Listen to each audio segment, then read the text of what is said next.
Fala pessoal, bem-vindos de volta a mais um episódio do podcast Dividida com a continuação do programa anterior, que era a lista sobre os maiores atletas masculinos da história do esporte. Então, continuando aqui na segunda categoria, que já tinha, repassando a primeira categoria, né? Que tem Muhammad Ali, Michael Jordan, Michael Phelps, Pelé, Diego Maradona. Na segunda categoria a gente colocou por enquanto o Roger Federer e o Lionel Messi. Lembrando, galera, só deixa eu atravessar um pouquinho, Brinjal, só se você quiser lembrar os nossos critérios, o que a gente leva em conta para chegar nessa lista onde a gente chegou, é só dar o play ali na primeira parte do episódio, tá bem no comecinho, tá? A gente deixou explicadinho, só para ninguém ficar muito perdido. É isso aí. Agora, continuando aqui a segunda prateleira, né? Eu acho que, tem várias opções aqui por onde a gente pode continuar. Mas eu acho que vou continuar por um cara que eu gosto bastante, que é o Wayne Gretzky. Que talvez muitos de quem está escutando a gente não sabe quem que é o Wayne Gretzky. Eu acho que provavelmente ninguém vai saber quem que é o Wayne Gretzky. Vai lembrar Mas daquele episódio de Todo Mundo Odeia o Chris, né? vai lembrar disso, verdade. Porque o Wayne Gretzky ele é o maior jogador da história do hockey, que infelizmente é um esporte que não é tão popular assim no mundo, mas ele é o esporte mais popular no norte da Europa, em algumas regiões do centro europeu e na América do Norte, no Canadá e nos Estados Unidos. Então, por ser um esporte que não é tão relevante assim, eu acho que acaba diminuindo um pouco os feitos do Gretzky, mas quando você olha tudo que o cara fez, os números dele, é coisas nível Phelps, eu acho, só que numa relevância menor por conta do esporte dele. Então, meio que repassando aqui, o Gretzky, que jogou de 79 a 99, ele passou por algumas equipes, mas principalmente pelo Edmonton Oilers, que foi onde ele ganhou os 4 títulos dele, em 84, 85, 87 e 88. Ele foi 9 vezes MVP da história da NHL, 8 vezes consecutivas entre 80 e 87 e depois ganhou mais uma vez em 89. Ele é o único atleta a ter pelo menos 200 pontos em uma temporada da NHL e ele conseguiu isso 4 vezes.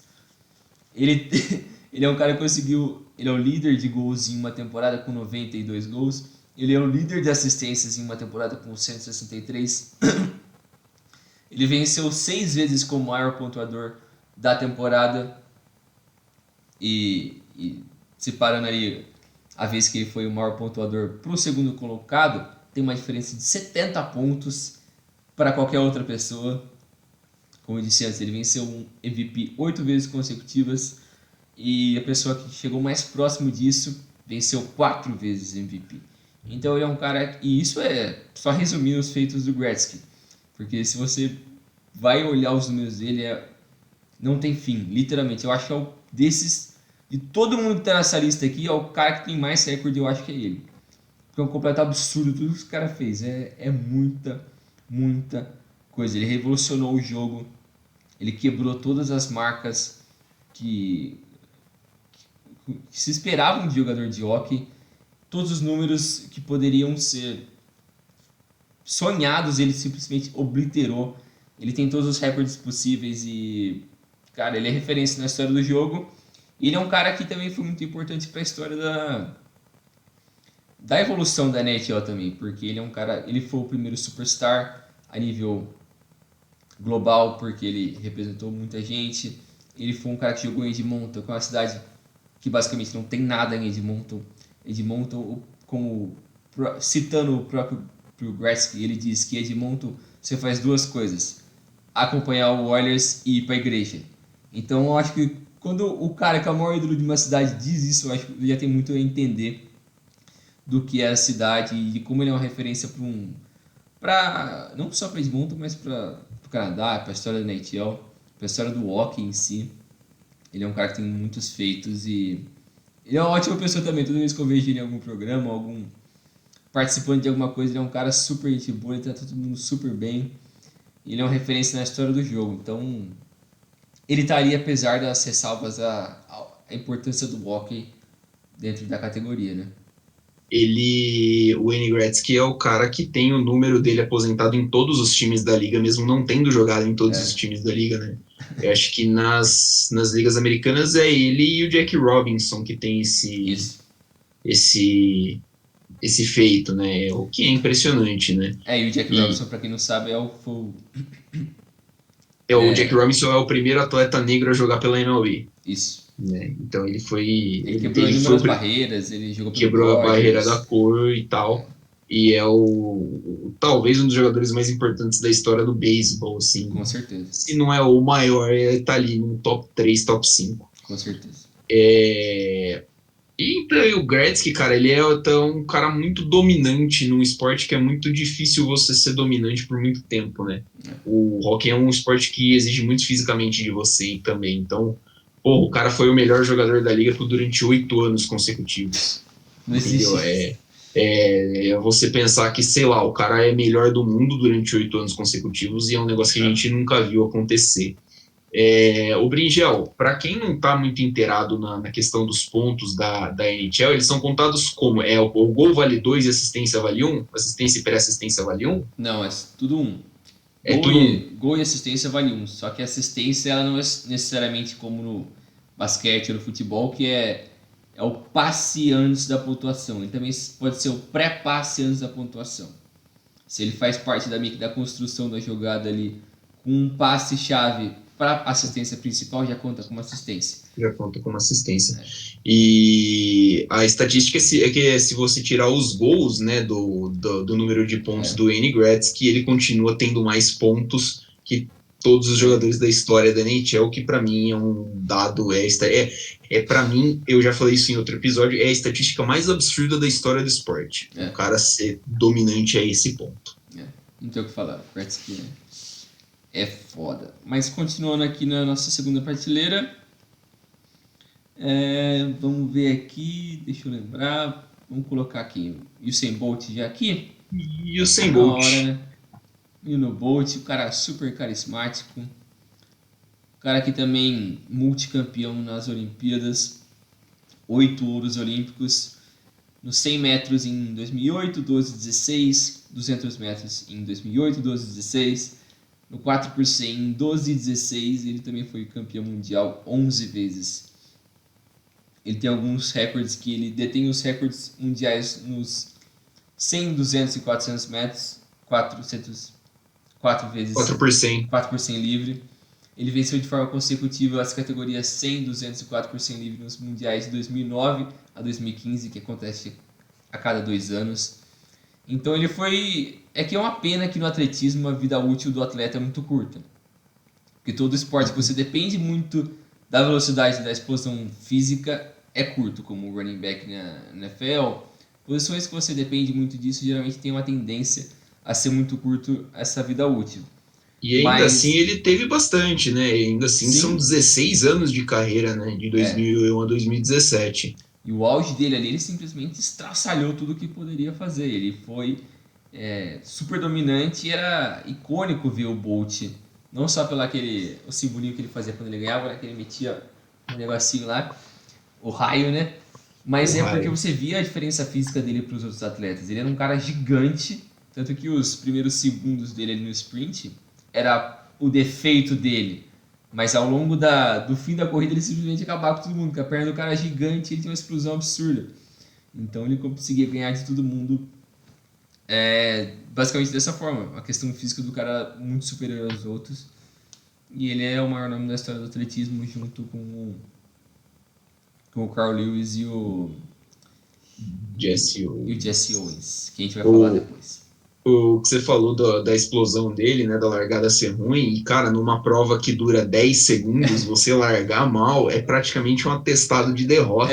E o cara consegue superar isso. E o cara era o fantástico. Lembro de provas, claro, acho que de provas mais longas, dos 200, em que o cara simplesmente, você percebia que ele tirava o pé e simplesmente diminuía o ritmo para não se desgastar tanto. Às vezes em alguma eliminatória ou vai disputar outra prova depois. Nas Olimpíadas aconteceu algumas vezes. É com um talento absurdo, um cara que soube se aproveitar do tamanho dele, do físico dele, para revolucionar o atletismo a seu favor. É o Michael Phelps quase do atletismo.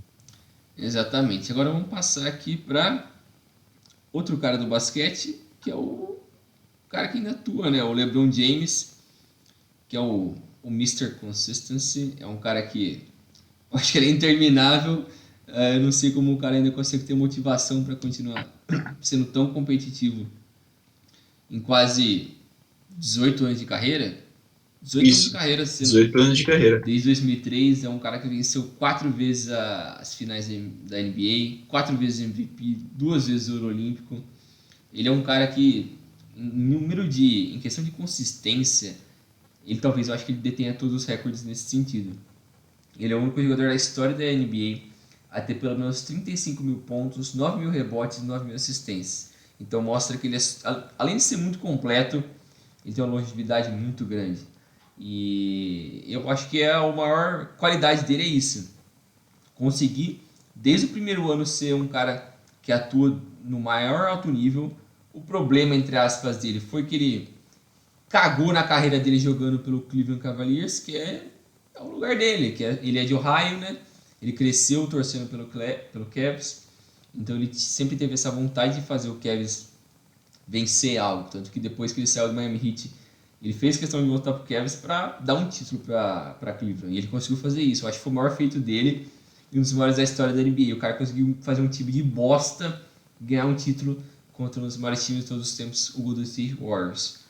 E aquele time do Golden State Warriors, do Cleveland Cavaliers, que foi campeão, que estava em quadra no jogo 7. Você olha, tem o Kyrie Irving e tal. Amigo, Era uma aquilo merda. ali, velho, Era aquele uma time era aposta. muito ruim, Mano, velho. puta time Os times que arrombado. perderam a final antes era bem melhor. É, Se olhar, era bem melhor. O cara fez ali, o que ele fez ali não é um existe. milagre. É um milagre mesmo.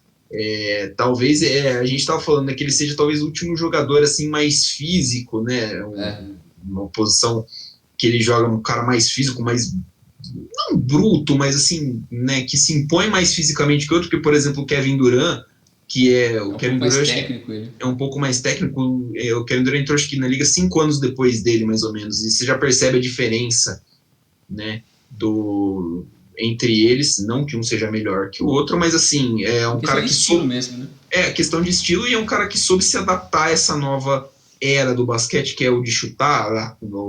Você já viu, certeza que a galera já viu o LeBron James acertando uma bola de 3 de longas distâncias, que está sempre nos highlights aí dos jogos da NBA. E vale a pena lembrar que é um cara que saiu do high school, né? É um cara que saiu do ensino médio direto para a NBA como um superstar, e são 18 anos aí de superstar na NBA, e, cara, é muito difícil. É muito difícil você se manter com os holofotes que ele teve em cima dele, da forma que ele foi criticado quando ele montou o Big Three em Miami. Então, assim, é uma carreira... Eu tinha muita ressalva, eu não gostava do LeBron, passei a gostar dele depois, assim... Da volta pro Cavs pra mim. Acho que foi por aí também, da volta com o Cavs. Agora que ele foi pro Lakers, que ele está no Lakers, né, ele foi campeão com o Lakers na última temporada, passei a desgostar dele de novo, pois não gosto do Los Angeles Lakers. Panela do cacete, mas... Não, é paneleiro, né? Mas até aí quem não é, né? O Kevin Durant largou o Thunder pra ir pro Warriors, né? Pô. E agora tá em outra panela mais arrombada ainda. Tá em uma panela arrombadaça com o Kyrie, né? Que coisa louca. Mas enfim, para não ficar muito longo, é isso aí, cara. É um cara que o apelido dele é Mr. Consistency, né? E é basicamente o que vai definir ele, a consistência dele e o clutch, né? Ele é muito clutch. Acho que também tem isso. O cara que não arrega no grande momento, e quando precisa a bola vai nele e ele resolve. É isso aí. Agora eu acho que outro cara importante aqui que a gente tem que sempre dar uma lembrada, que às vezes algumas pessoas acabam não lembrando, é o Jesse Owens, né? Que o Jesse Owens, ele para quem não, acho que muita gente vai lembrar ele como o cara que confrontou o Hitler nas Olimpíadas de 36. 36, acho que é. Isso. Foi o cara que ele confrontou o Hitler. Ele competia no atletismo. Ele teve uma carreira super curta, só que naquela Olimpíada de 36 ele ganhou 4 ouros olímpicos no 100, 200 e no 4 por 100 e no salto em distância. Ele ficou marcado mais por por esse posicionamento político, Sim. né? Ele É? ganhou em um dos ouros, ele levantou, né? Fez, eu acho que é o braço esquerdo, na verdade, que ele levanta com o punho cerrado, que é o símbolo dos Panteras Negras nos Estados Unidos. É uma clara alusão, né? A luta antirracista nos Estados Unidos, né? E a importância de você fazer isso dentro da Alemanha, na capital da Alemanha nazista, cara, é grande. É. É grande. A gente está falando, de novo, de 1936. As pessoas não têm o mesmo É. nível de informação que a gente tem agora. É. Né? Então é grande. O nível de coragem do cara e autenticidade pro cara fazer isso é demais. E ele mostrou muita personalidade, por mais que ele não teve o reconhecimento que ele merecia na época, porque os Estados Unidos ainda vivia uma fase muito racista ainda também. A forma como o atletismo, como ele foi tratado como atleta de atletismo também, foi muito confusa, porque depois ele foi banido porque ele tentou ganhar dinheiro com esporte, tinha umas histórias assim. Lembrando que essa época os atletas eram amadores, né? Então eles não poderiam receber dinheiro. O boxe hoje nas Olimpíadas ainda é amador. Então é um cara que, por mais que a vida dele como atleta tenha durado só 3 anos, ele foi um cara super importante para dar esse passo contra o racismo, que é um passo que depois o Muhammad Ali só aumentou ainda mais essa luta. Teve outras pessoas importantes do lado político nos Estados Unidos que também contribuíram bastante para isso, mas o Jesse Owens foi super importante e, se não me engano, depois ele foi presidente ou vice-presidente da Negro League na MLB, da Negro League, que era meio que a liga pirata da MLB nos Estados Unidos. Que só permitia jogadores, que contava com jogadores negros. A MLB não tinha jogadores negros. Ele foi presidente de um time, vice-presidente de um time em Portland, na Negro League. É isso aí. Agora aqui, vamos para quem, mano? Vamos pro Cruyff? Pro Cruyff, Johan Cruyff, que saiu uns boatos, né, um tempo atrás, ele que não fala Cruyff, né, mas eu aprendi Cruyff, o manual de redação do podcast Dividida é Cruyff que fala, e assim, por mais que ele não seja um cara de... como jogador você pensa, mas porra, o Cruyff, mano, dá pra pensar em uns caras que jogaram mais que ele, mas o Cruyff, além de ser um jogador muito bom, ele foi um cara fora de série, não dá pra discutir, ele foi um treinador fora de série também, né? Então é um cara que tem impacto não só dentro de campo, mas também ali no banco de reserva, né? A carreira dele foi de 64 a 84 como jogador, tricampeão consecutivo da Champions League de 71 a 73, 3 vezes bola de ouro, 71, 73 e 74, tudo pelo Ajax. Como técnico de 85 a 96, ele tem uma Champions League pelo Barcelona em 92 e foi tetracampeão de forma consecutiva no Campeonato Espanhol de 91 a 94. Ele é acreditado também pela filosofia do Barcelona, do jogo bonito, de desenvolvimento de jogadores pelas canteiras do time, filosofia essa que rendeu, principalmente na época do Guardiola e daquela geração de ouro, né, do Barcelona, muitos títulos e muitas conquistas para o time catalão, né, Brinjão? Exatamente, eu acho que, meio que simplificando assim, algo que a gente debateu antes de fazer a lista, é que muito provavelmente o Cruyff é a pessoa, a personalidade mais importante da história do futebol. Porque ele mudou o jogo não só como atleta, no campo ali, mas fora dele também, como técnico. Ele foi referência nas duas partes do jogo ali. Porque como ele teve o período dele com o Ajax, multicampeão, com a seleção holandesa como referência absurda com o futebol total, com a ideia de jogo dele com o Rinus Michels, ele simplesmente era a referência daquele jogo, mudou totalmente a forma como o futebol era visto, como você interpretava posições, como você tinha a dinâmica de jogo, e depois como técnico, eu acho que ele maximizou isso e foi meio que um pontapé para o Guardiola depois evoluir mais ainda a forma como o futebol veio evoluindo nos últimos anos, de questão de pressão, ocupação de espaço, todo mundo se movimentando, posse de bola, troca de passe em espaço curto. E o Cruyff foi o pai de tudo isso. Para mim, ele é o, entre aspas, pai do futebol moderno, porque ele mudou todo o jogo.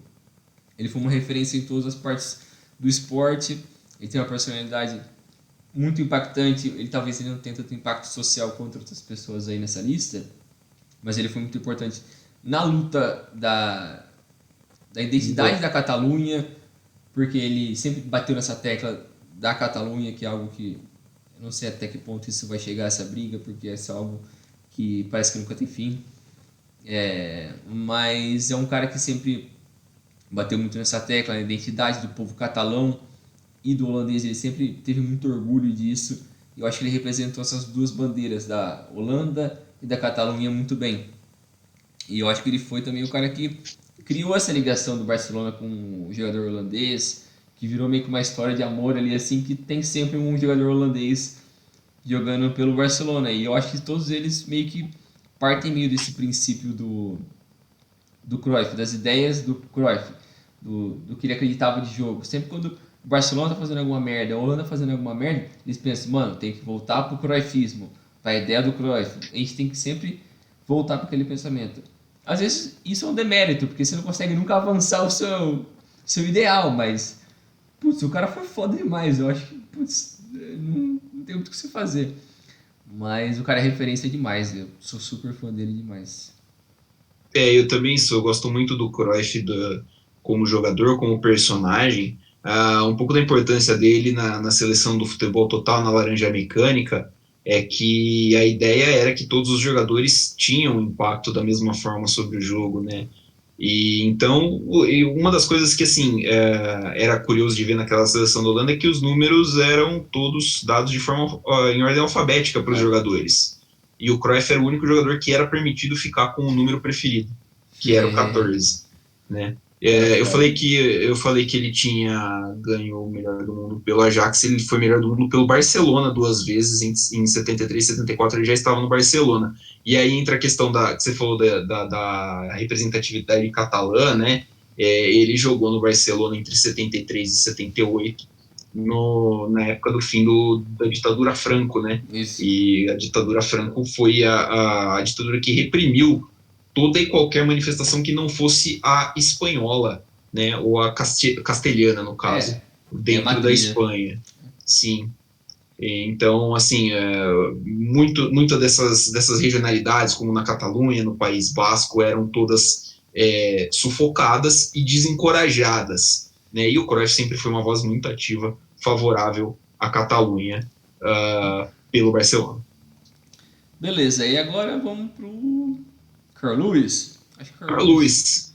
Pode ser o Carl Lewis. O Carl Lewis que talvez seja o maior atleta de atletismo da história, por ser um cara que foi multicampeão olímpico em 2 categorias diferentes, não só no atletismo com velocidade, mas no salto à distância também.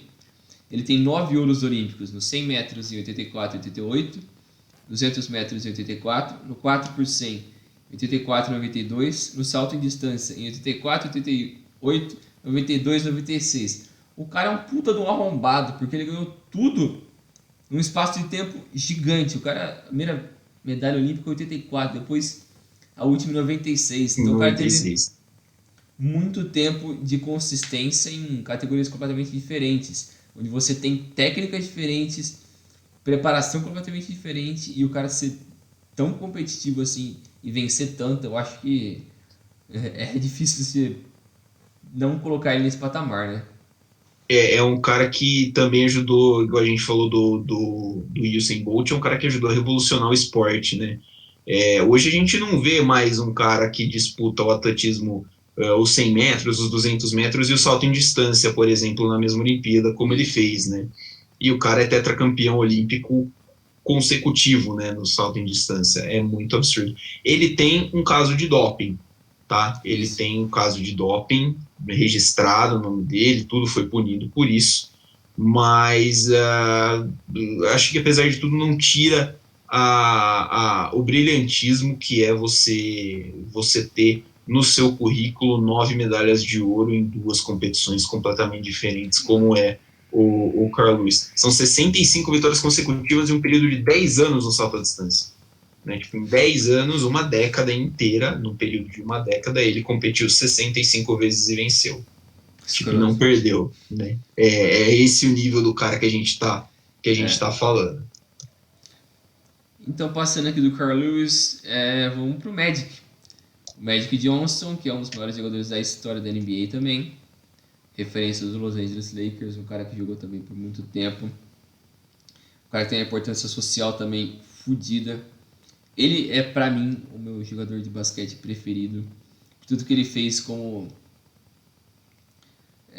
estilo de jogo, a forma que ele introduziu uma mudança na ideia do armador forward, que é o armador mais clássico, é aquele cara que cria o jogo, mas ele é um pouco mais franzino, um pouco mais baixo. Mas o Magic era um cara alto, forte, ele tinha a aparência de um pivô. Se olhar para ele e pensar, meu Deus, esse cara é gigante. Não é possível que ele é um armador, mas ele era o armador do time. Ele tinha uma classe, uma técnica que tornava ele tão bom quanto qualquer outro cara. Então tornava ele único. Tanto que a maioria dos recordes de assistência da história da liga pertencem ao Magic Johnson. Ele tem o maior número de assistências em um jogo de playoff com 24, em uma final com 21, líder de assistências na história do playoff com 2.346.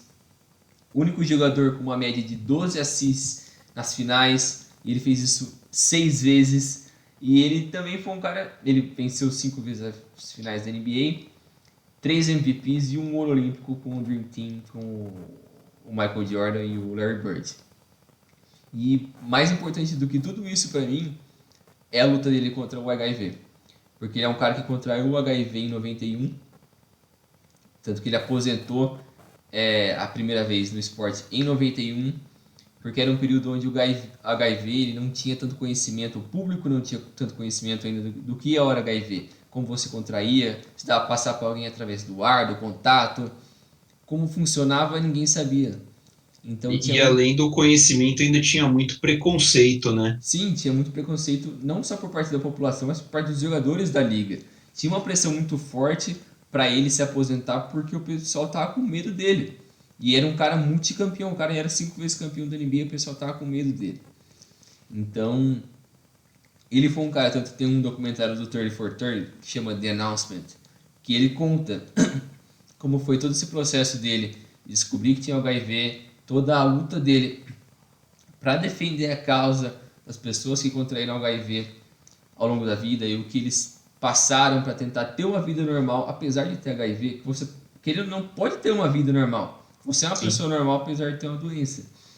Então ele foi um cara muito importante nessa briga a nível mundial e o cara ele também é multimilionário porque ele é dono de uma parte do Lakers, uma parte do Dodgers, tem mais um monte de coisa. Acho que Uma parte do Sparks também. Isso, que é o time da WNBA, não é? Isso. Então ele é um cara que é super referência. E não só em questão de evoluir o jogo basquete, mas também a questão social dele que foi muito importante. Exatamente, é um cara que tem a sua importância dentro de quadra, a importância fora de quadra como ser humano, né? Isso. Em conscientizar e quebrar preconceitos em relação ao HIV, numa época em que pouco se falava disso, né? Pouco se falava no assunto de forma tão aberta e para um público que geralmente não costuma tocar nesse tipo de assunto. E é um cara que tem um impacto muito grande também como executivo, né? Ele tem 5 títulos da NBA como dono do Lakers. Ele como eu já falei, ele é dono de uma parte do Los Angeles Lakers e tem 5 títulos da NBA, tem uma World Series com o Los Angeles Dodgers e um título da WNBA com o Los Angeles Sparks. Então é um cara, assim, tudo que ele toca dá certo. É impressionante. Tudo que ele toca dá certo. É um dos grandes nomes do esporte, é um dos grandes nomes do basquete americano, uma figura, uma pessoa muito importante. Isso aí. Eu acho que o último aqui é o Djokovic nessa prateleira. Exatamente, Novak Djokovic. Djokovic, esse puta de um arrombado. Eu tenho uma raiva dele, por mais que eu reconheça que ele é um dos melhores de todos os tempos. O cara, ele me incomoda o quanto ele é consistente. O cara parece que ele não perde. Ele parece que ele não envelhece, né? Mano. Ele parece que não envelhece. Esse último título dele agora em Wimbledon, que foi nessas últimas semanas, o cara várias vezes perdendo jogos de 2-0 e o cara conseguiu voltar e eu falei, meu Deus do céu, esse arrombado vai conseguir ganhar isso daqui. E o cara sempre voltando. Então, o Djokovic é um desses caras também que são intermináveis e ele tá no Big Three ali do tênis, né? Com o Nadal e com o Federer. todos eles começaram mais ou menos no mesmo período ali. Ele também tem O- 20 Grand Slams, exatamente como o Federer e como o Nadal, todos empatados. Então, ele é um cara que, putz, eu acho que também não tem muito o que falar, assim, eu acho que ele tem menos relevância a nível de evolução do esporte comparado com o Nadal. E ele também tem uns casos extra quadra ali que ele é meio otário, ele questão da pandemia também, que ele fez umas putas de umas merda, ele é um cara meio tontão assim. Mas que ele tenta ser um cara com personalidade, ele se mostra divertido assim, mas ele, putz, não ele sei, eu acho tem, que né, ele vive aquele numa vídeo bolha dele. muito. Ele tem aquele vídeo, né, que ele cobre lá o ballboy lá com o guarda-chuva, tal, É, bonitinho, casaco e tal. Mas aí você vai ver o cara tava organizando o torneio no meio da pandemia e causou uma epidemia de Covid, é, de casos, um estouro de casos na Sérvia. Ele tem, claro, as ONGs, mas ele também é um baita de um otário quando ele quer, e atualmente ele quer bastante ser um baita de um otário.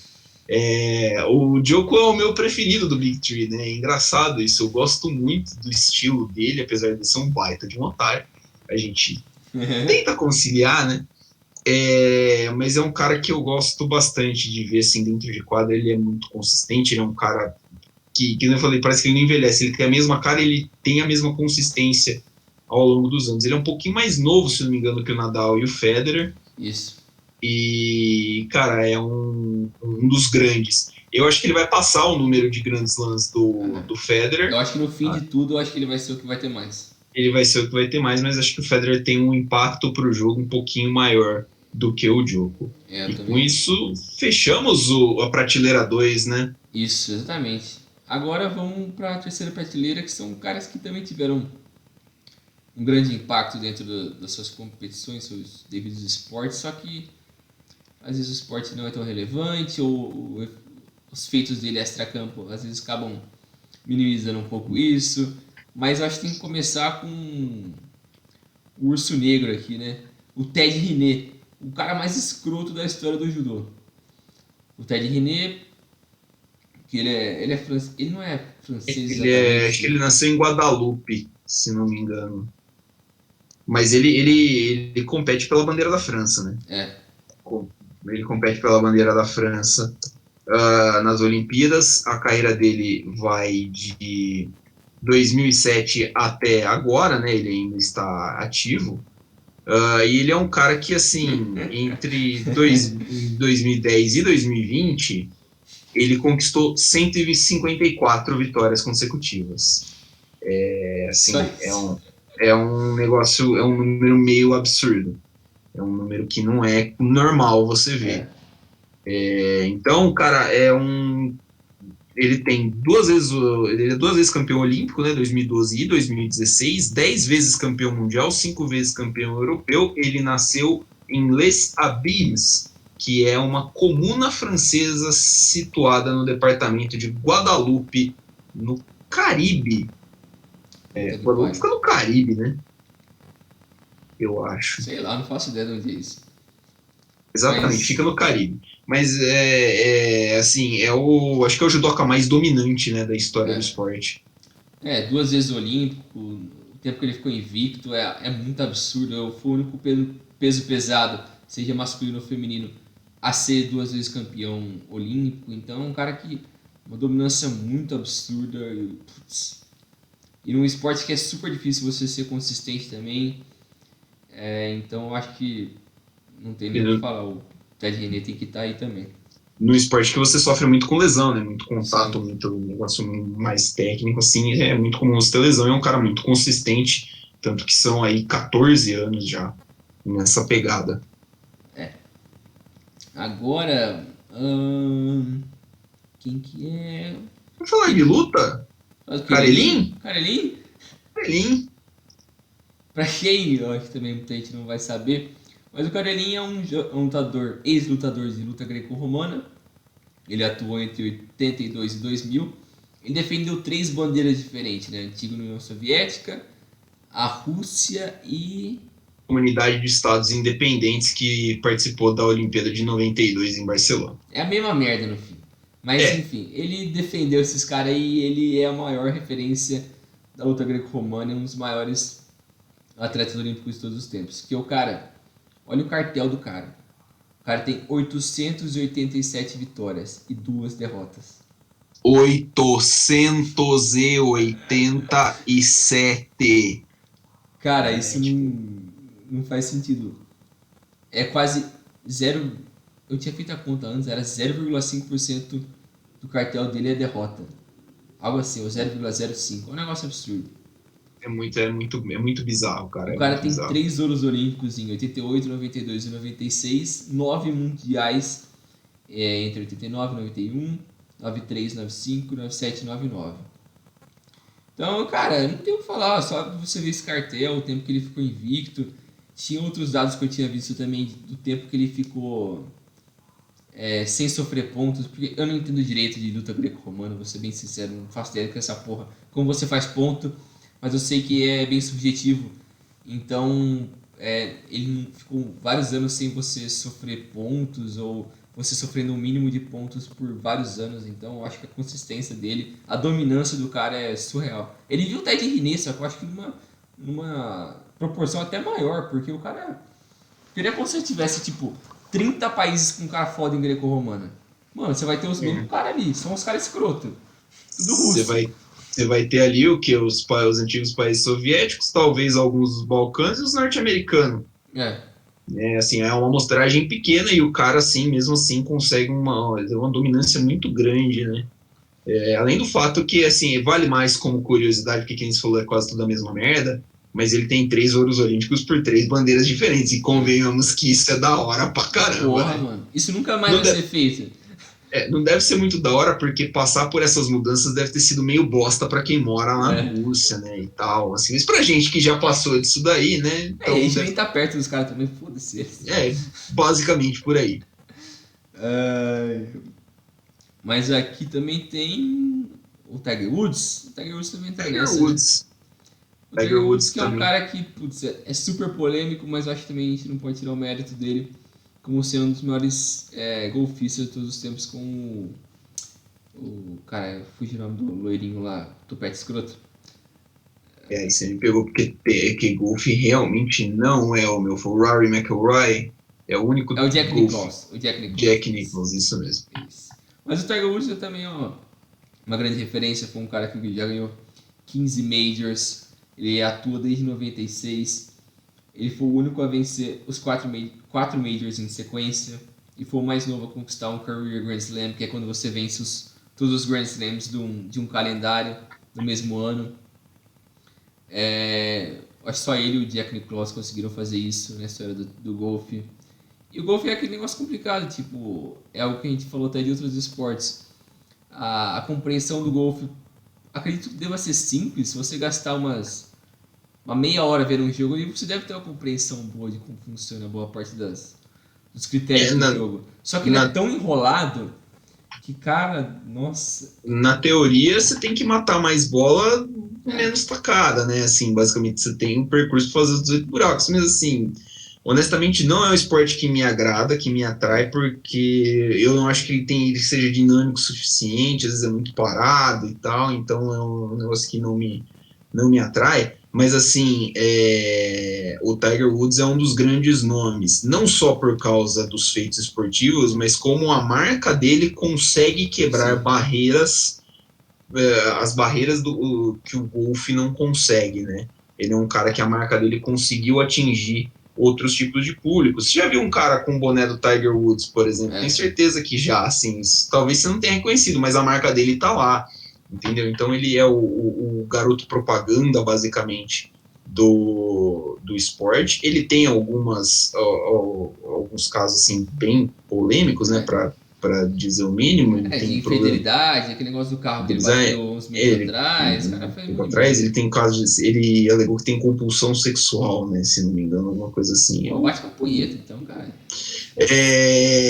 Enfim, mas também acho que deve ser levado em consideração o fato de ser um jogador negro num esporte elitista pra caramba, o Sim. que não deixa ele também ser um pouquinho elitista de certa forma, mas enfim, de novo, é a questão da representatividade que acho que entra em campo e aí pesa um pouquinho a favor dele.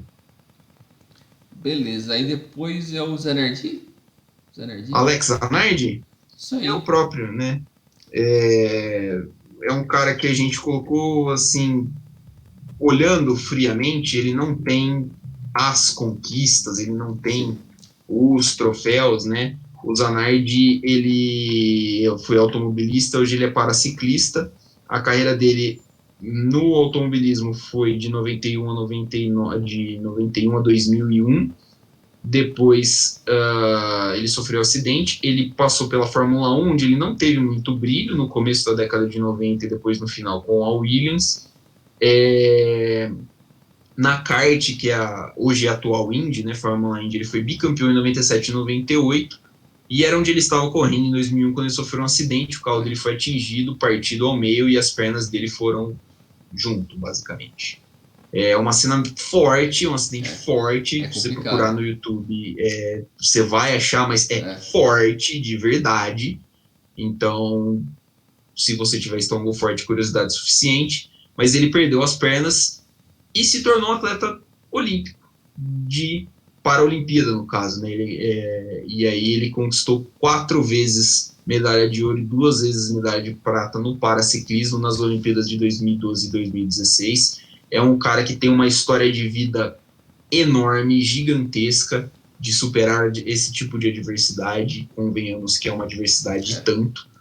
Ele voltou a pilotar um tempo atrás, né, com o carro adaptado, com o controle na mão, mas ele sofreu um acidente, se não me engano, no meio do ano passado, numa prova de paraciclismo. Ele acabou se chocando com um caminhão. Ele está hospitalizado ainda desde então, recuperando movimentos de novo. É um cara que atualmente a gente não vai ver ele nas Olimpíadas, nas Paralimpíadas de Tóquio, infelizmente, mas é um cara que acho que merece estar aqui pelo que ele representa no quesito perseverança, no quesito não desistir e no quesito vivência, né, Sim. cara? Porque afinal de contas, porra, tiraram tudo do cara e o que sobrou ele ainda fez e ele ainda tirou, conseguiu ganhar, sei lá, medalhas olímpicas com o que sobrou. É um vitorioso no esporte da vida, com perdão do clichê. Eu acho que a parte mais bonita da história dele, eu acho que é isso, a parte da superação.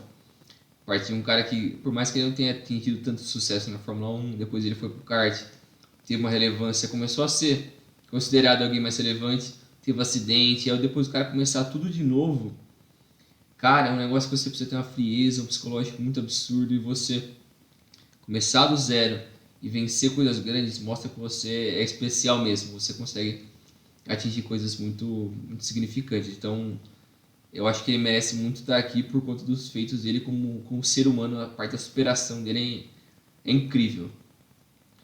E para fechar aqui, é o Ed Merckx, né, Milani? Eu acho que é isso. Isso, é ele que está faltando aqui na minha planilhazinha.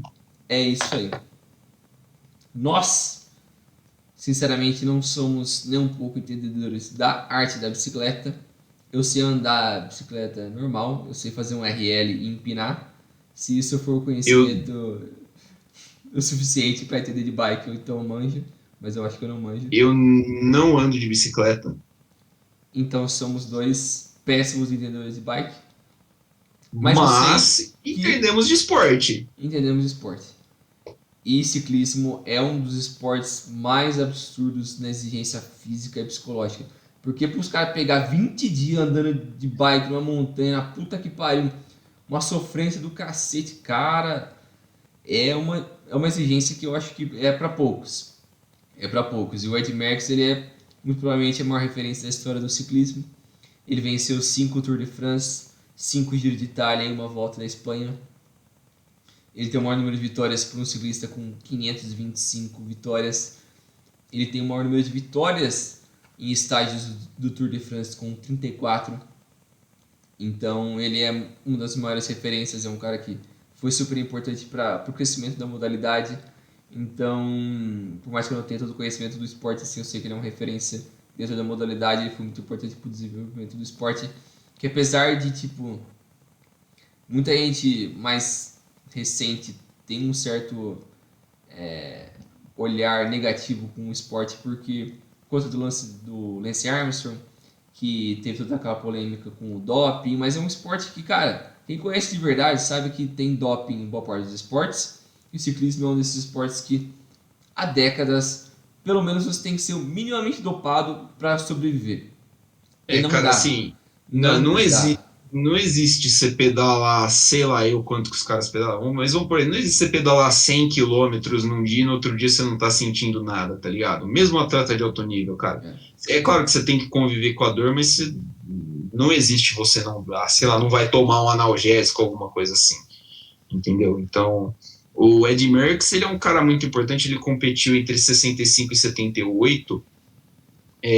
Não é uma época que a gente tem bicicletas super tecnológicas e muito leves, é uma época em que qualquer acidente você não tem tecnologia hospitalar mesmo, cara, para você se recuperar fácil. Então, assim, talvez fosse mais perigoso, né, do que é hoje. Ele nasceu na Bélgica e a Bélgica é um país que tem uma certa tradição, um país que o ciclismo é um esporte muito forte dentro do país. Muito por causa disso, né? Muito por causa de você ter atletas fortes e o país saber capitalizar em cima disso.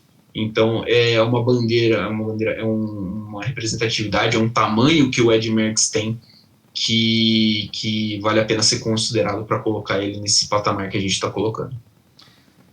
Mas é isso aí, então a gente fechou a terceira prateleira e agora a gente vai para a quarta e quinta prateleira. E eu acho que pra gente meio que fechar aqui rapidão, para não se estender muito, você acha, Vilanente, tipo, cita um cara aqui, fala se é para colocar na prateleira um ou outro, e se quiser falar um pouco dele, fala, senão já passa pro outro. O que você acha? Eu acho que fechou. A gente pode dividir basicamente, a grosso modo, entre esportes olímpicos e não olímpicos. O que você acha? Pode ser, pode ser. Eu Então, achei fechou. meio complicado meio que diferenciar um pouco desses caras, porque alguns têm feitos muito grandes, como o próprio Ian Thorpe, que eu acho que, como a gente citou antes, é um cara que foi vencedor muito novo, mas ele parou também muito cedo, se não me engano ele aposentou com 24 anos, e ele Sim. com 14 anos ele foi campeão mundial do 400 livre. Olha isso, o cara com 14 anos. Com 14 É muito anos você não fazia absurdo. porra nenhuma. É um negócio muito 14 escroto. anos eu tava terminando o ensino médio. O fundamental, né? Ô, Cara, louco, não ensino sou médio, porra, o maluco é super criança dotado. prodígio, né? Nossa, você percebe que a matemática não anda boa desde então. Mas tem outros casos, assim, nesses caras que sobraram, que tem algumas histórias absurdas, como o Mark Spitz também. Foi um cara que outro que aposentou muito cedo da natação. O Bo Jackson, um cara que foi profissional em dois esportes diferentes, no futebol americano e no beisebol ao mesmo tempo. Kelly Slater, referência no surf, foi o campeão mundial mais novo e o mais velho. O Kasparov, o cara que perdeu o computador. Só perdeu o computador, né? O cara perdeu. Aí tem o Nadal, tem o Senna, tem vários caras que são incríveis, que acho que dá pra gente falar muito sobre eles. Tem o Shaun White também, que é um talvez a maior referência dos esportes radicais da história. Tem muita gente importante aí, mas eu acho que dá pra gente meio que fazer isso daí que o Milani falou. Então. Quer ir por ordem alfabética? Eu vou cantando por ordem alfabética aqui, se a gente vai decidindo. Vai, demorou, vai. Então vamos lá, o primeiro que tá fora aqui é Anderson Silva, do MMA e boxe, MMA, né? Não boxe, não. Coloca no D. Pode ser. Anderson.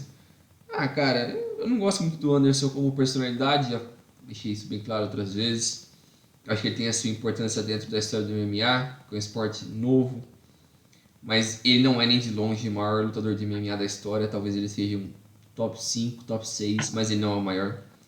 O Fedor, o Crocop, o Rampage, até o próprio Vanderlei são maiores referências do que ele como atletas em si, mas a importância dele na evolução do esporte, que é um dos maiores do mundo hoje, eu acho que merece ele estar aqui como a representante do MMA. É considerado por muitos o maior piloto de todos os tempos, eu pessoalmente discordo. Ayrton Senna, tricampeão mundial de Fórmula 1, e inúmeros recordes, talvez o maior brasileiro, acho que dá para concordar que sim, né? Um dos grandes vitoriosos do final da década de 80, começo da década de 90, teve sua carreira, infelizmente, precocemente interrompida por um acidente fatal em Imola. Eu tinha explicado para você, eu tenho uma certa restrição com o automobilismo como um todo, por ser um esporte de muito difícil acesso, de ser muito difícil você praticar. Então, acho que não que se torne menor, mas assim, também acho que a Fórmula 1 também é o máximo, assim, e é quem mais atrai os holofotes. Outras categorias não têm tanto apelo e tanto brilho como a Fórmula 1. Agora, Mas aí coloca ele na D também, então, porque não é olímpico. é. Beleza. Aí depois. Baby Ruth, jogador de beisebol, carreira entre 1914 e 1935, 7 vezes campeão da World Series. Cara, maiores feitos? Sei lá, cara, tem muito. Você pode Eu coloquei escolher até o link da Wikipedia ali, porque, cara, é é muita interminável. coisa, é muita coisa. Ele é um dos principais two-way players, né? Ele chegou a jogar um tempo da carreira como arremessador e rebatedor, algo que não é muito comum no beisebol, né? Hoje a gente tem o Shohei Ohtani, mas ele é o primeiro desde vai saber Deus quando. Se não me engano, tem 8 two-way players na história da MLB. Ele foi o primeiro a ter sucesso e ele foi muito popular por conta daquela troca do Red Sox com o Yankees, né? Ele fez história pelo Yankees, mas ele era do Red Sox, o maior rival do Yankees. Então os caras se desfizeram do jogador deles para se tornar a maior estrela da história do esporte pro rival. Então isso diz muito sobre a história do Red Sox também. Ele é o primeiro superstar, né, do beisebol, né? O primeiro cara que foi realmente um superstar do beisebol.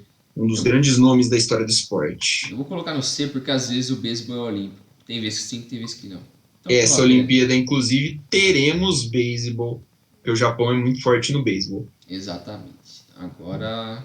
Bo Jackson.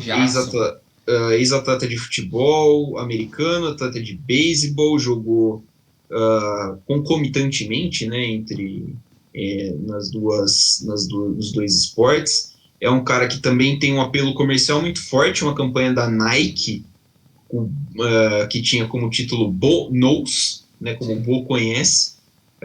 Fez bastante sucesso no fim da década de 80 começo da década de 90. Ele foi o personagem principal de um jogo, o Tecmo Bowl, um dos primeiros jogos de futebol americano para Atari, Super Nintendo. Eu acho que é Atari. Em que ele, obviamente, era o cara mais apelão do jogo todo. E era um atleta fantástico, cara. O Bo Jackson era um atleta absolutamente fantástico. Ele é o único atleta a ser All-Star nas duas ligas, né? Na de futebol americano e na de basquete. Beisebol. Beisebol, desculpa.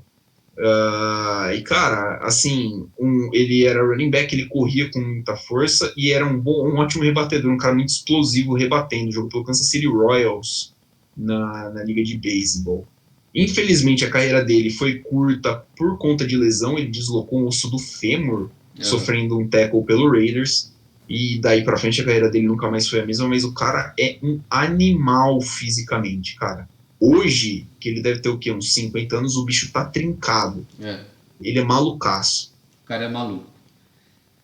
Seguindo aí... citamos Bradley Wiggins, não, né? Não, Bradley Wiggins, também ciclista. Vou colocar ele aqui.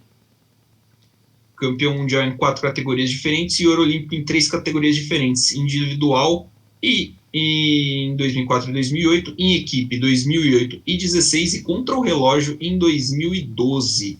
O britânico Bradley Wiggins. Beleza, passando. Cristiano Ronaldo, o Gajo. Acho que também dispensa muitas apresentações, né? Maior artilheiro da história da Champions League, são 5 títulos de Champions, 5 vezes bola de ouro, campeão da Euro por Portugal, um título, né, muito histórico para um país que não, né, como Portugal, que não costuma ter grandes gerações. O grande rival do Messi no esporte. Né, um dos grandes.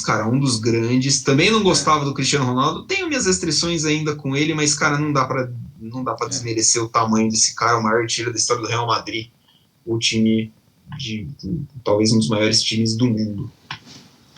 Aí depois... Franz Beckenbauer. Franz Beckenbauer, carreira de 64 a 83 como jogador, 84 a 96 como técnico. As conquistas são longas também, ó. tricampeão da Champions consecutivo com o Bayern, campeão da Copa do Mundo em 74, Euro 72 e 2 vezes bola de ouro como jogador. Como técnico, campeão da Copa do Mundo. É um de 3 caras a ser campeão da Copa como jogador e como técnico. Os outros 2, Mário Jorge Lobo Zagallo e Didier Deschamps. Que baita companhia pro Deschamps, hein? O que ele tá fazendo nesse rolê aí, velho? Tá bagulho aleatório. Apenas um desses técnicos foi eliminado nas oitavas de final de uma Eurocopa. Descubra quem. Descubra aqui. Passando, então. O próximo, Floyd Mayweather. Menino Floyd Mayweather. Vou colocar como olímpico, porque o boxe é olímpico, mas por mais que os profissionais não lutam olímpico, mas ele ainda assim é o maior lutador de boxe recente. Cara, referência em inúmeros sentidos. É um cara que o marketing dele é um absurdo. O cara nunca viu alguém ganhar tanto dinheiro na vida só lutando contra os caras random. Mas certo, ele tá ganhando dinheiro. Bora. Próximo. O próximo é Garry Kasparov, né, o do xadrez, o cara que só foi derrotado por uma máquina, carreira bem longeva, de 76 a 2005. Liderou o ranking mundial de xadrez por 255 meses. Faz as contas aí rapidinho, quanto tempo que dá isso daí? Ah, mano, 7.000 anos. Tchau. Ah, mais de 20 anos, cara, você tá maluco há muito tempo. Próximo. O próximo é o Giba. Um ouro olímpico, 3 títulos mundiais, 8 vezes campeão da Liga Mundial e principal jogador, né, do vôlei, da geração de ouro do vôlei brasileiro. Né, todo um molecada ali que cresceu nos anos 2000, dava uma paulada na bola e gritava Giba! Todo mundo fazia isso, não adianta falar que não. Referência mundial, no Brasil também, atleta do vôlei olímpico, do vôlei. Acho que fica entre ele e o Serginho também. Acho que cabe o Serginho nessa discussão. É que a gente não colocou o Serginho, infelizmente, mas cabe os dois. O Giba tem alguns problemas que ele é meio otário também, né? Então, assim, deve pensar pra mulher. Esse daí é muito maluco, essa história aí. Não, o cara não tem dinheiro suficiente pra pagar pensão. Plantar batata pra lá, rapaz, tá de brincadeira. Brasileiro adora não pagar pensão. Hã? Brasileiro adora não pagar pensão. Parece que é esporte. Também com esses caras, uns brincalhão. O próximo é Ian Thorpe. O australiano Ian Thorpe? Isso. O cara é completo monstro. O cara foi 11 vezes campeão mundial, 5 vezes ouro olímpico, no 200 metros, 200 livre em 2004, 400 livre em 2002 e 2004, no 4%, no 4% e no 4 por 200 em 2000.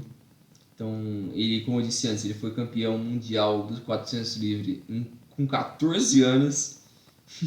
E ele se aposentou com 24 anos e ele foi buscar outras coisas na vida. Talvez ele não tinha motivação, sei lá. Mas é exatamente como o Mark Spitz. Eu acho que dá até pra puxar já o Mark Spitz já nessa conversa. Sim. Eu tava falando de Ian Thorpe, falo do Mark Spitz também, porque é outro cara que, de forma similar ao Ian Thorpe, também foi um monstro da natação com uma idade muito nova.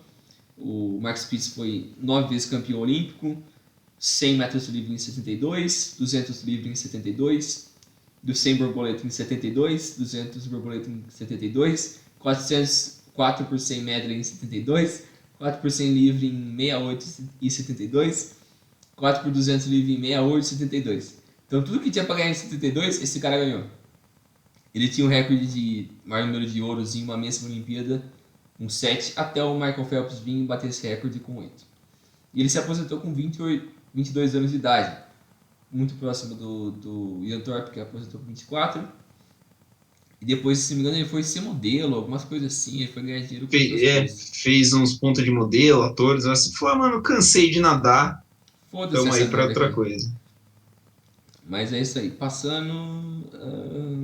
Jack Nicklaus, do golfe, 18 vezes campeão de Majors, são Masters em 63, 65, 66, 72, 75 e 86, PGA 63, 71, 73, 75 e 80, US Open 62, 67, 72 e 80, e o The Open 66, 70 78. Venceu 117 torneios na carreira.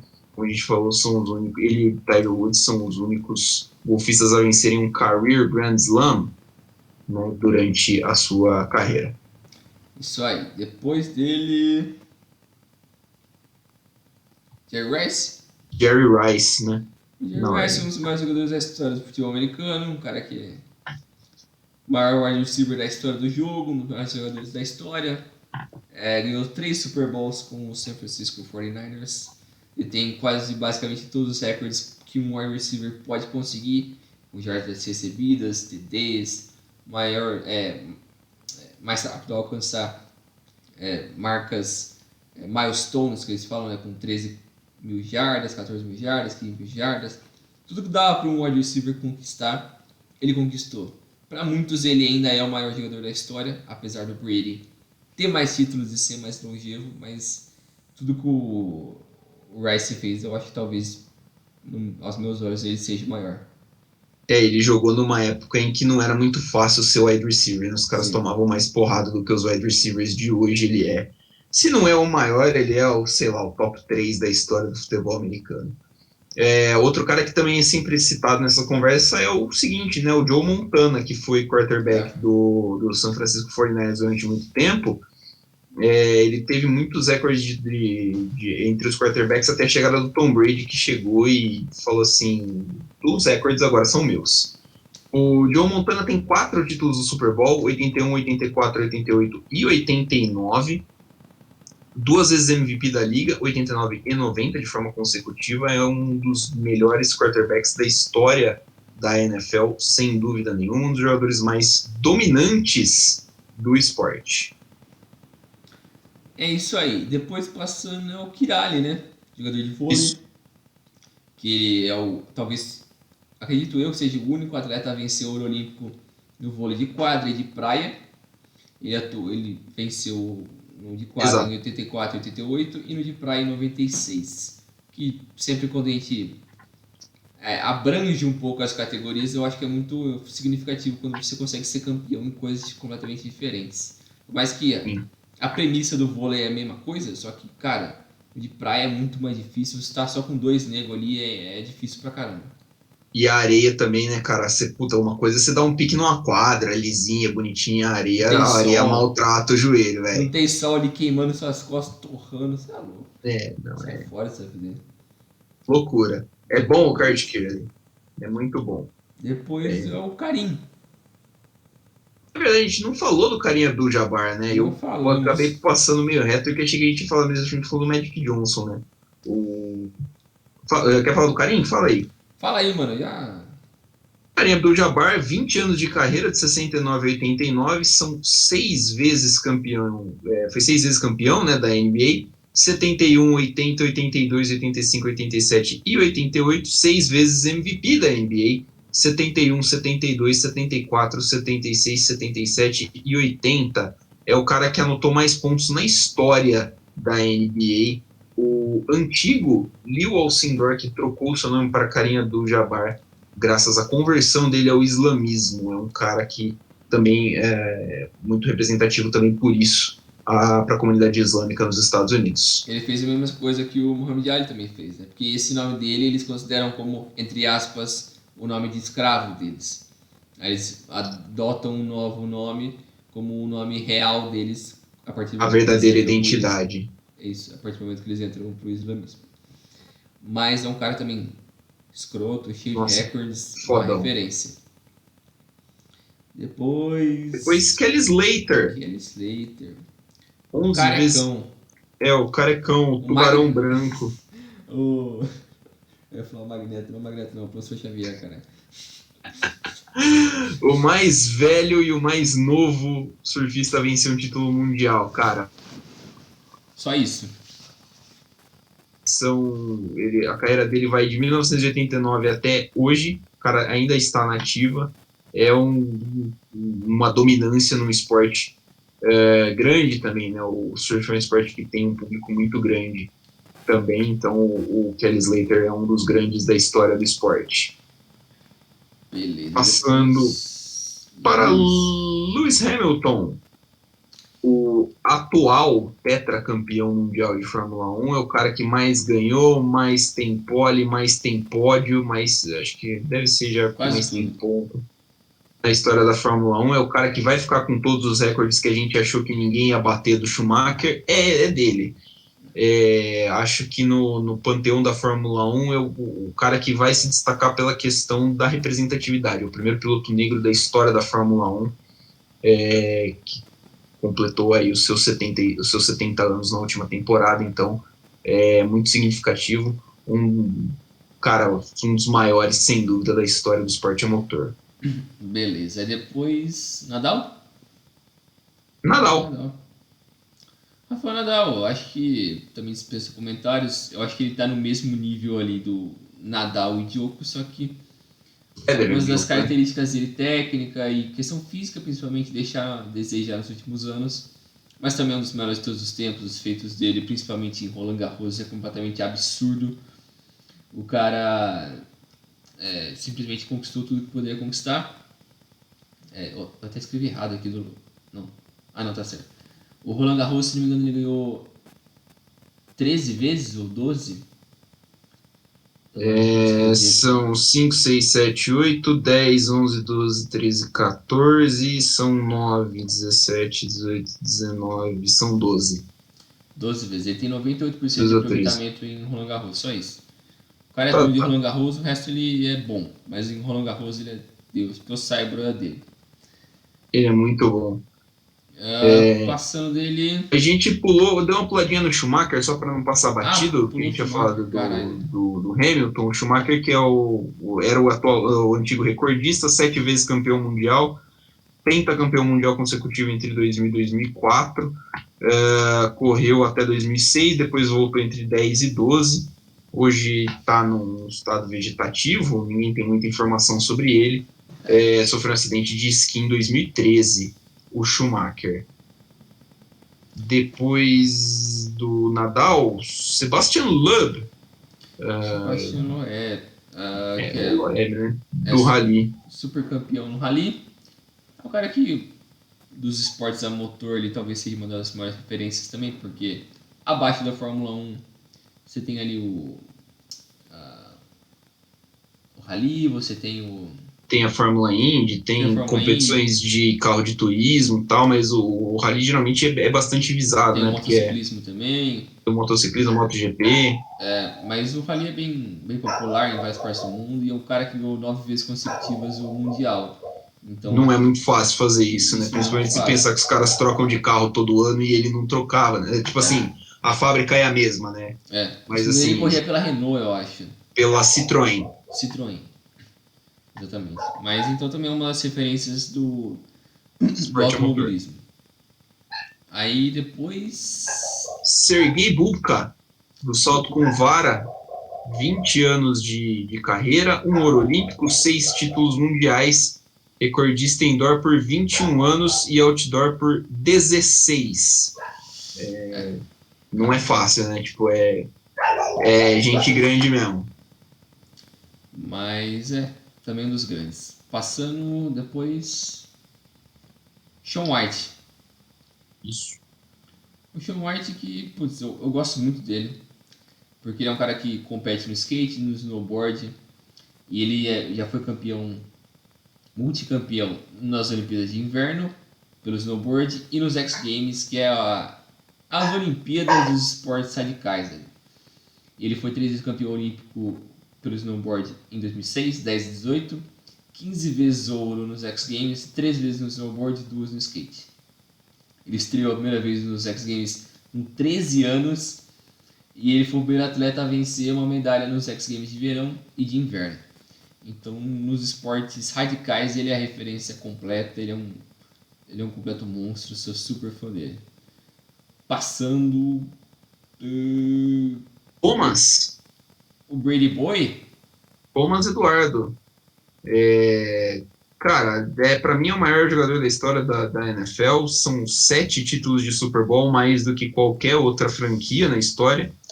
Eu acho muito impressionante que ele só tenha 3 títulos de MVP nesse meio termo. esse meio tempo, mas assim, Ele foi contemporâneo do Peyton Manning e do Rodgers, né? É complicado. E do Drew Brees E do também. Drew Brees, Líder de vitórias, touchdowns, jardas passadas, partidas jogadas e viradas em quarto período.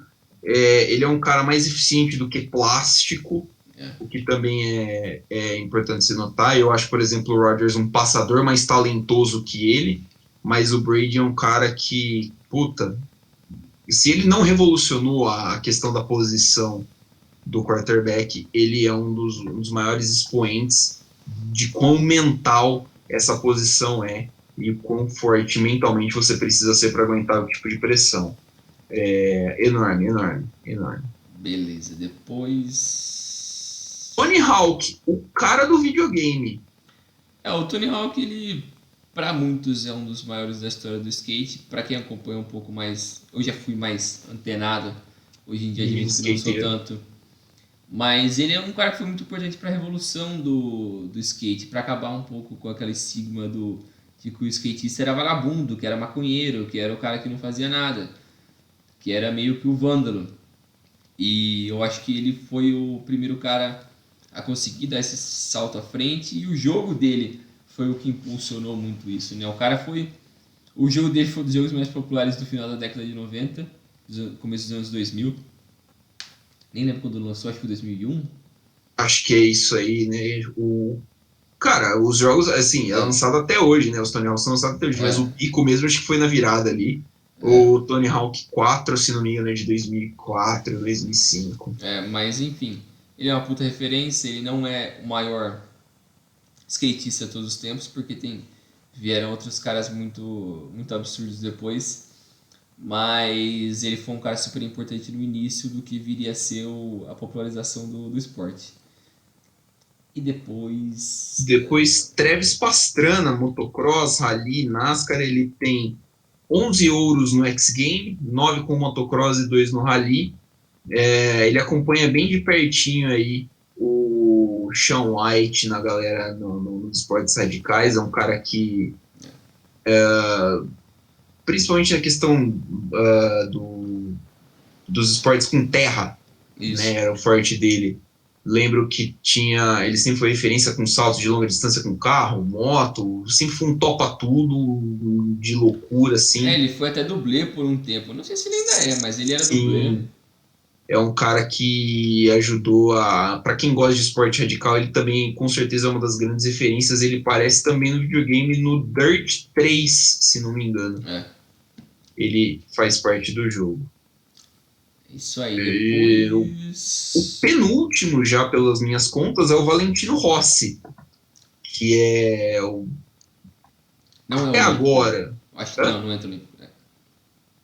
até agora, ele é o maior, talvez seja o maior de todos os tempos no motociclismo. É o que mais venceu, mais tem pódios consecutivos. São 7 títulos da MotoGP, né, da categoria principal de 2001 a 2005 e 2008 e 2009. A carreira dele vai desde 2000 até agora, ele ainda corre, deve parar em breve.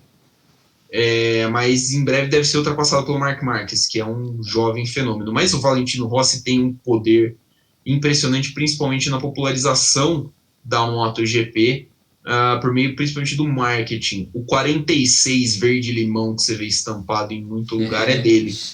Né? Ele popularizou, ele tem equipes hoje nas categorias inferiores da MotoGP, né, na Moto2, na Moto3, que chamam VR46, que é o número com que ele se sagrou. Uma lenda do esporte a motor também da MotoGP. E para fechar, é o Will Chamberlain. O Will Chamberlain é um dos maiores jogadores da história da NBA. Um cara que também foi super importante para a popularização do esporte, um dos primeiros negros a serem populares no esporte. Venceu a NBA 2 vezes em 67 e 72, 4 vezes MVP. Ele é um cara que tem inúmeros recordes também. É o cara que tem 100 pontos em uma partida, que tem até aquela fotinha que ele tá com o número 100 no número 100 na foto. Ele também é um dos maiores pontuadores da história da liga. A gente sempre tem que levar em conta que ele jogou num período completamente diferente do basquete. a liga vivia outro nível, tinha outras regras, então todos os esportes que a gente citou aqui tem sempre coisas a levar em conta. Mas o Wilt Chamberlain foi um dos maiores da história, o cara fez muito pelo jogo também, não só pela, acho que mais pela forma de como o esporte basquete foi tratado depois pela NBA, como esporte de números, de recordes, de quem pontua mais assistência, sempre maximizando mais essas coisas, mais do show mesmo. E ele era uma referência nisso. É isso aí. E é isso aí, caras. Nossa, falamos, hein? Falamos bastante. Falamos. Eu acho que eu tô satisfeito com essa lista aqui. Eu Então, também fico muito satisfeito com essa lista. Acho que basicamente a gente conseguiu representar vários espectros esportivos, né, vários esportes, e acho que isso é muito importante quando a gente fala de atleta, quando a gente fala de esporte, a gente tentou ser o mais inclusivo possível com esportes de diferentes tamanhos e alcances e coisas do tipo. só que repassando as listas, só para fechar o programa, na primeira prateleira o Muhammad Ali, o Michael Jordan, o Michael Phelps, o Pelé, o Maradona. Depois na segunda prateleira o Federer, Messi, Gretzky, Bolt, LeBron, Jesse Owens, Johan Cruyff, Magic Johnson, Novak Djokovic. Caralho, outro cara do atletismo, esqueci. Carl Lewis. O Carl Lewis, isso, valeu. O Carl Lewis, depois na terceira prateleira, Ted Riner, o Kerelin, o Tiger Woods, o Zanardi e o Ed Merckx. Aí depois nas prateleiras inferiores que a gente meio que deu uma separada só entre esportes olímpicos e não olímpicos, para não aprofundar tanto no debate, senão a gente ia ficar mais uma semana aqui. Na quarta prateleira tem o Babe Ruth, o Cristiano Ronaldo, o Franz Beckenbauer, o Floyd Mayweather, o Giba, o Ian Thorpe, o Mark Spitz, o Kareem Abdul-Jabbar, o Gary Slater, o Sergei Bubka, o Shaun White, o Tony Hawk, o Travis Pastrana, o Chamberlain e o outro cara da praia. O Kirli. O Kirali, isso, o Kirali. Fugiu o nome dele, mas é isso aí. E na última prateleira, o Anderson Silva, o Ayrton Senna, o Michael Schumacher, o Lewis Hamilton, o Jack Nicklaus, o Bo Jackson, o Jerry Rice, o Joe Montana, o Tom Brady, o Rafael Nadal, o Kasparov, o Valentino Rossi. Quem mais faltou? O Nadal cabia na outra, né? O tênis é olímpico, pô. Cara, eu coloquei nessa? Eu sou burro. Perdão, eu sou burro, caralho. Mas é muito tempo muita falando. Informação, o cérebro não tá muita funcionando. informação, a gente acaba ficando meio confuso. Aí depois também eu deixei passar Eu deixei passar alguém aqui. O cara do ciclismo. O Bradley Wiggins, isso. Bradley Wiggins. Exatamente. Mas aí a gente fecha aqui. E só deixando bem claro, isso aqui é só a nossa opinião, isso aqui é super relativo, dá pra você olhar isso de diversas formas. Se você quiser usar essa tier list que a gente fez, só procurar lá no Tier Maker o maiores atletas masculinos da história do esporte, que você consegue usar essa tier list, você fazer o que diabos você quiser. Mas é isso aí, aí tá a nossa opinião, se você quiser compartilhar com a gente, dizer o que você acha, comenta aí pra gente, dá um feedback que a gente vai gostar bastante. E é isso que eu ia falar. Inclusive, se você quiser montar a sua lista, tá aí, né? A gente vai botar o linkzinho na descrição do YouTube, no comentário aqui, na descriçãozinha do Spotify também. Comenta também, joga o link no Twitter, joga o link no Facebook também nos comentários. Faz lá, monta a sua listinha, manda para nós. A gente compara aí. E se quiser achar ruim que a gente colocou alguém aí, pô, problema é seu. Não tem problema não, irmão. A gente aqui é aberto à discussão, sem problema. Manda bala mesmo, sem medo, sem dó, nem piedade. É isso aí, importante ter opinião, cada um ponto de vista diferente e no fim é importante celebrar o esporte. Cada um sempre fazer uma história mais importante. Esporte é a prioridade aqui, as histórias. Mas é isso aí, valeu pessoal. Até a próxima, valeu Milani, até mais. Valeu, galera, valeu, Bringel, e lembre-se sempre, o importante é que a nossa emoção sobreviva. Um abraço a todos. É nóis, valeu.